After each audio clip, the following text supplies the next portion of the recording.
Hello बच्चों, let's see this question and here this question say give any three characteristic features of rural employment act. यानी कि question में आपसे बोला है जो रूरल एम्प्लॉयमेंट एक्ट है आपको उसकी कुछ कैरेक्टरिस्टिक्स का या कैरेक्टरिस्टिक या फीचर्स को आपको यहाँ पे बताना है। कोई 3 कैरेक्टरिस्टिक्स आपको बतानी है।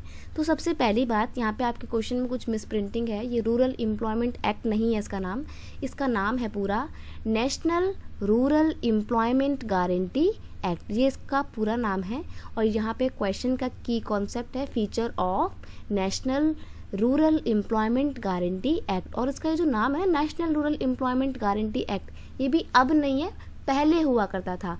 अब इसका नाम चेंज हो गया है और अब इसका नाम हो गया है नरेगा से मनरेगा। अब इसमें महात्मा गांधी और ऐड कर दिया गया है, Mahatma Gandhi national rural employment guarantee act 2005। इसको सन 2005 में लॉन्च किया गया था।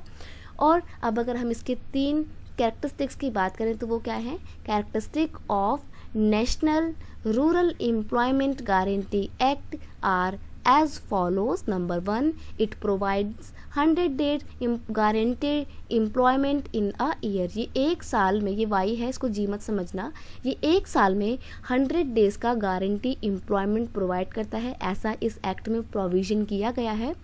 1/3 of the propose job will be reserved for the women. और जितनी भी जॉब्स प्रोवाइड की जाती हैं उसमें से 1/3 जॉब जो है वो किसके लिए? वुमेन के लिए रिजर्व कर रखी गई है, महिलाओं के लिए आरक्षित की गई हैं 1/3 जॉब।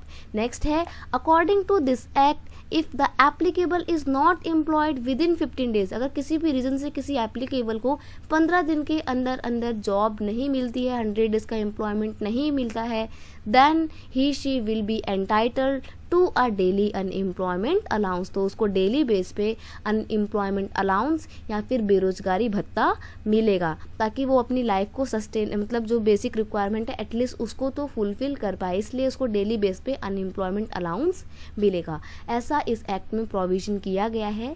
ये इसकी मेन कैरेक्टरिस्टिक है। और इसकी जो ये वाली कैरेक्टरिस्टिक है कि महिलाओं को भी 1/3 जो जॉब से वो प्रोवाइड की जाती हैं रिजर्व करके रखी गई हैं। तो ये एक बहुत अच्छा पहल है इस एक्ट का, क्योंकि ये वुमेन एम्पावरमेंट के लिए भी काम करता है। तो इसके लिए तो, इस बात के लिए तो, इस पॉलिसी के लिए तालियां बजनी चाहिए कि ये महिलाओं के लिए भी कुछ अच्छा वेलफेयरनेस के लिए काम कर रहा है। तो यहाँ पे जो हमने 3 कैरेक्टरिस्टिक डिस्कस किए, I hope you understand it well. Best of luck.